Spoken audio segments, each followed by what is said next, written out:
자, 미가서 한번 보도록 하겠습니다. 미가서의 아주 중요한 메시지는 이거죠. 정의를 행하고, 인자를 사랑하고, 겸손히 하나님과 행하는 삶에 대해서 말하고 있습니다. 자, 정의, 인자를 사랑하는 것, 그리고 겸손히 하나님과 함께 하는 것, 겸손하게 동행하는 거죠. 미가는 하나님과의 동행하는 삶을 이 세 가지로 표현하고 있습니다. 이게 핵심 메시지죠. 자, 미가서의 구조를 보면요. 1장부터 3장은 이스라엘과 유다에 대한 심판을 선포합니다. 미가는 남유다 선지자지만 북이스라엘과 남유다 모두에 대한 예언 사역을 했던 사람이에요. 아직 북이스라엘이 멸망하지 않는 그 말기쯤이겠죠. 그리고 4장, 5장은 미가의 메시지 중에 메시아의 왕국에 대한 그 도래, 예수 그리스도에 대한 이제 회복의 약속들이 있습니다.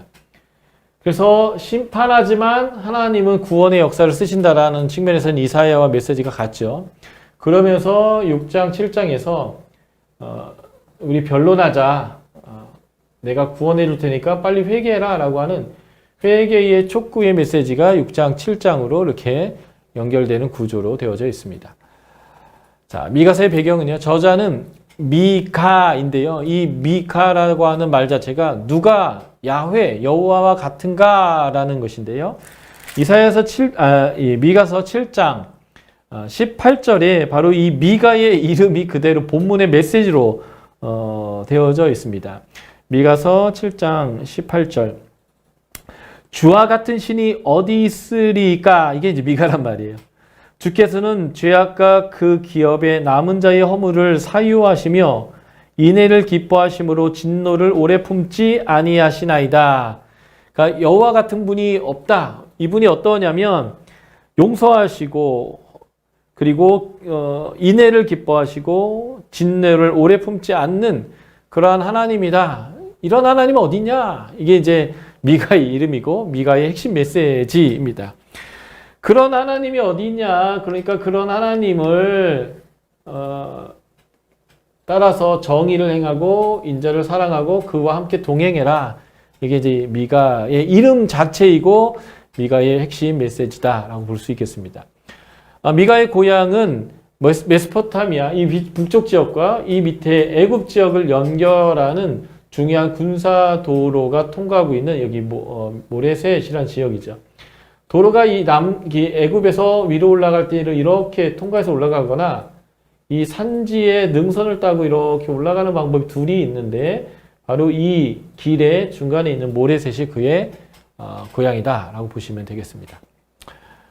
성서에 부모의 이름이 소개되지 않고 있습니다. 보통 예언자들은 그의 족보가 소개되고 아버지가 소개됩니다. 특별히 왕족이나 귀족일 경우에는 3대, 4대 선조까지 언급되어지는데 그러한 부모의 이름이 소개되지 않고 있다라고 하는 것 자체는 혈통상으로 가문적으로 빈민이다라는 것을 알 수 있는 것 같아요. 그래서 미가에게는 농가의 사정을 잘 아는 표현들이 많이 언급되어 있고 있습니다. 농부 출신 아닐까? 이렇게 생각하는 거죠.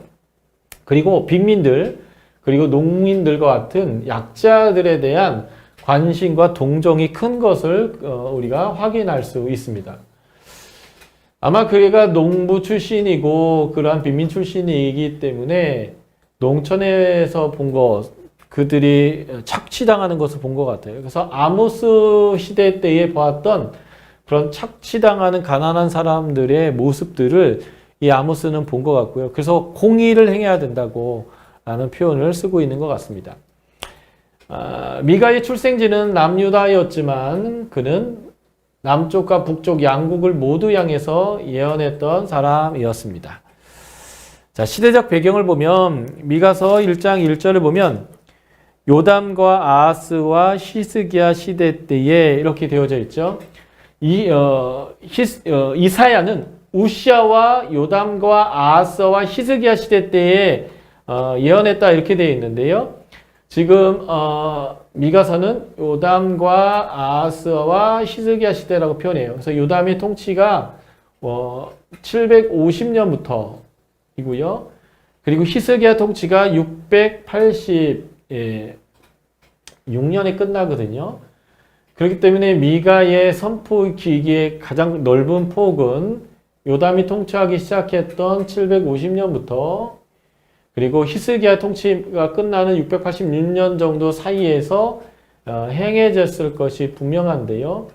사마리아의 멸망에 대한 그리고 북이스라엘에 대한 멸망을 예언했다라고 한다면 그 예언 사역은 722년 멸망 이전부터 예언 사역이 시작됐을 것을 우리가 알 수 있겠다라는 거죠. 그래서 750년 이후에 722년 전부터 예언 사역이 시작되었다라고 보시면 되겠습니다. 미가에서 책망받는 당시의 사회상의 모습은 아하스 왕 때요. 악한 아하스 왕 때의 시대의 모습과 아주 잘 일치되어져 있다라는 것을 볼 수 있겠고요. 그래서 아마 이 아하스 왕 때의 이 미가서의 책망은 이 히스기야의 종교 개혁에 아주 중요한 영향을 미쳤을 것으로 보여집니다. 특별히 예레미야서 26장에 이 미가에 대한 언급이 나오는데요. 예레미야가 남유다의 멸망을 선포했을 때에 많은 사람들이 그를 때리기도 하고 박하기도 했는데 이때에 미가가 전에 이렇게 예언을 동일하게 했지만 히스기야가 그를 죽였느냐 그렇지 않지 않았느냐 그러니까 우리도 지금 예레미야를 박해하는 거 옳지 않다 이런 얘기를 하는 언급이 이제 예레미야에서 나와요. 예. 그렇기 때문에 아마도 이 미가의 예언은 히스기야의 종교개혁에 굉장히 중요한 영향을 미쳤을 것입니다. 왜냐하면 미가의 예언 중에 722년 북이스라엘의 멸망이 예언되어져 있는데 그 예언이 곧 성취가 돼버리죠. 그 성취를 본 그 시대가 바로 히스기야 시대이거든요. 그래서 히스기야는 미가가 참 예언자구나. 미가의 예언은 귀담아 들어야겠구나라는 것들을 알았을 것이고 그래서 이 미가의 예언은 히스기야의 종교개혁에 아주 중요한 역할을 했을 것이다라는 거고요. 701년 히스기야 때의 사네립이 침공해서 46개 성읍을 모두 빼앗겼는데 이 미가의 예언을 보면 특별히 1장 10에서 16절인데 사네립이 침공해 왔을 때의 그 경로를 따라서 점령했던 도시들을 다 언급하면서 예언하고 있는 내용을 볼 수 있어요. 그러니까 701년 이전에 남유다의 멸망에 대해서 예언했는데 그것이 사네립 때에 성취되었다라는 것을 볼 수 있겠습니다. 그래서 미가는 아모스와 호세아, 북이스라엘 멸망을 예언했던 이 예언자와 동시대 때에 예언을 했는데 주로 남유다, 북이스라엘도 예언했지만 남유다에 대한 예언을 함을 통해서 히스기야 때의 부흥에 영향을 주었다라고 볼 수 있겠습니다. 미가에 나오는 백성의 죄는요. 일단은 예배의식에 타락되어 있습니다. 우상 숭배와 종교를 통해서 부를 축적하는 일들, 특별히 선지자들이 종교를 통해서 백성들을 겁탈하고 부를 축적하는 거죠. 자, 3장 5절에서 7절 제가 읽어드릴게요. 내 백성을 유혹하는 선지자들은 이에 물것이 있으면 평강을 외치나 그 입에 무엇을 채워주지 아니하는 자에게는 전쟁을 준비하느다. 이런 선지자에 대하여 여호와께서 이르시되 그러므로 너희가 밤을 만나리니 이상을 보지 못할 것이요 어둠을 만나리니 점치지 못하리라 하셨더니 이 선지자 위에는 해가 져서 낮이 캄캄할 것이고 선견자가 부끄러워하며 술객이 수치를 당하여 다 입술을 가릴 것은 하나님은 응답하지 아니하심이라. 선지자들이요 자기의 예언 사역을 가지고 부를 축적했다는 거예요. 특별히 뭐 안 주면 막 겁을 줬다는 거죠. 그래서 그들이 다시는 예언할 수 없게 됐다는 거예요. 3장 11절을 보면 돈 벌기 위해서 제사장들이 그리고 선지자들이 일을 했다는 거예요. 하나님의 것으로 기업을 삼아야 되는 사람들이 그것을 장사를 했던 거죠. 예수님이 신약에서 성전의 멸망을 설명할 때 예레미야를 인용해서 내 집, 성전을 강도의 소굴로 만들었다라고 얘기했는데 바로 그런 모습들이 있는 거예요. 예. 그래서 점쟁이로 변한 선지자들, 이 예배가 타락했고요. 또 하나 사람들이 불의했습니다. 공의가 없었다는 것이죠. 공의가 없는 세상인데 타인의 집과 밭을 빼앗기도 하고 약자의 재산을 빼앗아 평안히 가는 자의 의복과 부녀의 집을 뺏었다 이렇게 표현했죠. 그리고 지도자들이 백성들을 착취하고 뇌물을 받고 하는 이러한 일들과 살인의 일들이 많이 있었다는 거죠. 다시 말해서 권력자와 부가 같이 있는 거예요. 그래서 종교와 권력이 연합해서 타락했던 시절이다라고 하는 것입니다. 교회가 권력자하고 친하면 안 돼요. 교회는 항상 권력자들을 하나님의 말씀으로 경계해야 되는 사람입니다. 그래서 축복하기도 하고 격려하기도 해야 되지만 종교는 권력으로부터 멀어져야 됩니다. 권력으로부터 자꾸 비호를 받기 시작하면 타락하게 됩니다. 그 대표적인 기독교의 역사는 뭐예요? 기독교 국교화 이후로 기독교는 심각한 퇴락의 길을 걷게 되는데 그래서 종교는 정치와 멀어져야 합니다. 그래서 세상에 박해를 받으며 성장해야지 세상으로부터 많은 특권과 수혜를 받으면서 성장하게 되면 결국 타락의 길을 갈 수밖에 없다는 것이 성경에도 나오고 실제 우리 교회사에도 나오는 내용들이죠. 자, 미가의 메시지를 보겠습니다. 미가서는 이사야와 동시대에 남유다를 향한 예언했는데 마치 소 이사야와 같은 느낌이에요. 이사야와 미가의 메시지는 거의 유사하다라고 볼 수 있겠습니다. 그리고 아모스와 호세아와도 유사합니다. 공의가 없다라는 측면에서 말이죠. 자, 그래서 이사야와 미가의 유사성인 거예요. 종교 지도자들이 타락했고요.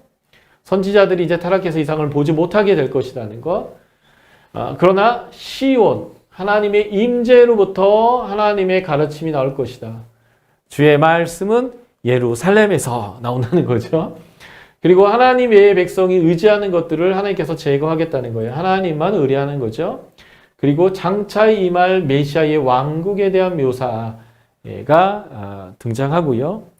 타락한 백성의 예배에 대해서 하나님이 어떻게 반응하실 건가? 나는 이런 예배 받기 싫다라고 하는 내용들. 그리고 701년에 아수르가 침략해서 46개 성읍을 빼앗는데 그 침략의 경로들. 사실 701년은 하나님의 경고인데 히스기야가 하나님을 의뢰해서 구원을 얻었잖아요. 그러니까 하나님은 교훈하기 위해서 저주의 상황들을 만들었지만 성전에 와서 의뢰하는 자에게 구원을 이루는 얘기들, 이제 이걸 통해서 하나님께 언제든지 돌아올 수 있다라는 메시지를 보여주는 거죠. 그리고 죄가 있고 거기에 대한 심판에 대한 이야기들, 남은 자라는 사상이 아주 중요합니다. 하나님은 남은 자를 통해서 행하실 것이고 구원과 왕이 앞서 행하시는 왕이 우리에 앞서서 목자가 되어져서 이끌어주는 그런 이제 모습에 대한 내용들이 동일하게 표현되어지고 있습니다. 이런 내용들을 볼 때 미가서는 마치 소 이사야와 같다라고 볼 수 있는 거죠. 자, 미가와 아모스의 공통 주제도 마찬가지입니다. 공의가 없다라는 것에 대해서 공의를 실현해야 된다는 메시지, 그리고 이스라엘 민족의 회복과 하나님의 사랑에 대한 메시지요. 이거 이제 호세아와 연결되어 있고, 이거 아모스와 연결되어 있죠. 그리고 타락한 백성의 예배에 대해서 하나님이 어떻게 할 것인가? 나는 그 예배 싫다. 라고 하는 이런 메시지들은 미가와 아모스 호세아의 공동적 주제다라고 하는 거죠. 다시 한번 정리하면 남유다 우시야와 북이스라엘 여로보암의 시대, 다시 말해서 요나를 통해서 하나님이 은혜를 주는 시대에 이때에 이스라엘 백성이 타락했고 그 타락한 백성을 향하여 예언했던 예언자가 아모스 호세아, 이게 북이스라엘 향한 예언이고요. 남유다는 이사야, 미가인데 이 메시지들이 그래서 공통적인 내용이 나올 수밖에 없는 거죠. 그를 통해서 우리가 무엇을 알 수 있을까요? 하나님은 용납하신 하나님, 돌이켜서 정결케 하기 위해서 심판을 하시는 하나님. 그러나 왜 심판하냐? 공의가 없는 것에 대한 것을 심판하고 하나님을 사랑하지 않는 것에 심판하시는 하나님. 다시 말해서 언약대로 심판하시는 하나님이고, 다시 표현하면 사랑을 갈구하시는 하나님이고 공의를 중요하게 여기시는 하나님이다라고 하는 이 예언서에서 나오는 공통 주제들이 동시대 예언자들에게 모두 표현되고 있다라고 보시면 좋겠습니다. 자, 미가서 9절 하나만 읽고 우리가 이 미가서를 좀 정리하려고 합니다. 미가서 6장 6절부터 8절까지 말씀인데요. 이것이 미가서에서 가장 중요한 말씀이고 제가 미가서 첫 페이지 때 써놨던 미가서의 핵심 메시지입니다. 6장 6절부터 8절까지 제가 읽어드리겠습니다. 내가 무엇을 가지고 여호와 앞에 나아가며 높으신 하나님께 경배할까? 내가 예배하러 하나님께 나아갈 때 가져가야 될 예물이 무엇일까? 라고 얘기하는 거죠. 내가 번제물로 1년 된 송아지를 가지고 그 앞에 나아갈까? 하나님께 천천의 수양이나 만만의 강물 같은 기름을 기뻐하실까? 내 허물을 위하여 내 맏아들을 내 영혼의 죄로 말미암아 내 몸의 열매를 드릴까? 의역하면 아주 귀한 예물을 가져갈까? 많은 예물을 가져갈까? 제일 내가 귀하게 여기는 예물을 가져갈까? 라는 거죠. 8절입니다. 사람아, 주께서 선한 것이 무엇임을 내게 보여주셨으니, 이 선하다라는 거, 하나님이 좋다고 하는 거, 옳다고 하는 거, 바르다고 하는 것, 이것을 하나님이 보여주셨다는 거예요. 그러니까 네가 가져가야 될 예물은 바로 이 하나님이 선하다고 하는 것이죠. 그게 무엇일까요? 여호와께서 내게 구하는 것은 오직 정의를 행하며, 정의. 하나님을 사랑한다라고 하는 예배는 이웃을 사랑하는 것으로 표현되어야 된다는 거예요.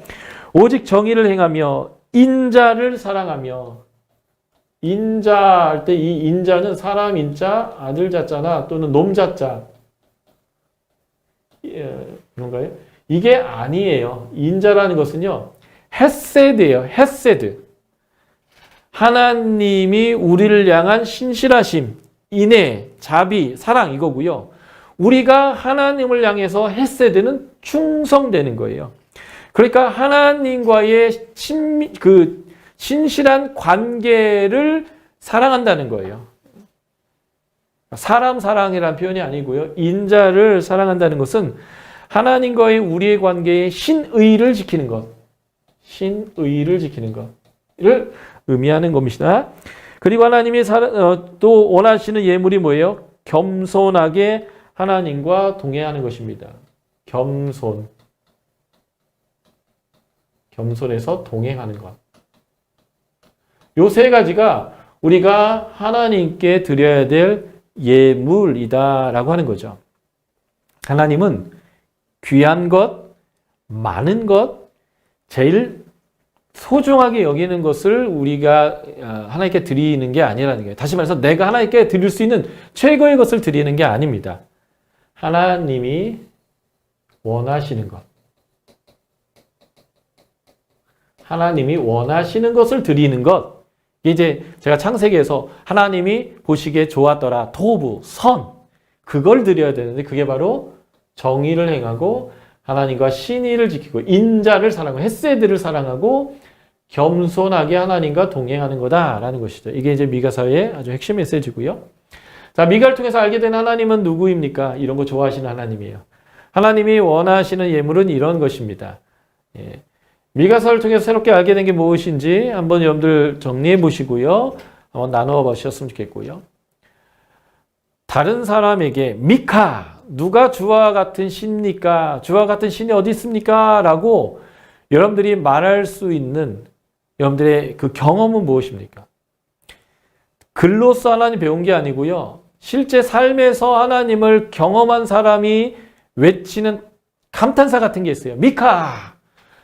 우리 주와 같은 분이 어디 있습니까? 내가 경험한 하나님, 나를 용납하신 하나님, 나를 구원하신 하나님, 나를 죄로부터 해방시켜 주신 하나님, 내가 하나님 앞에 헤세드를 보였더니 하나님이 나에게 헤세드를, 하나님의 인자와 자비를 보여주셨던 것, 내가 하나님과 동행하려고 했더니 하나님 나를 동행해 주셨다라고 하는 그런 특별한 경험들이 있을 거잖아요. 그럴 때 내가 우리 주와 같은 분이 어디 있을까라고 하는 내 경험의 고백들이 있을 것인데 그런 고백들을 한번 서로 나눠 보셨으면 좋겠어요. 요즘 당신이 하나님께 드리는 예배와 예물은 무엇입니까? 주일 성수입니까? 11조입니까?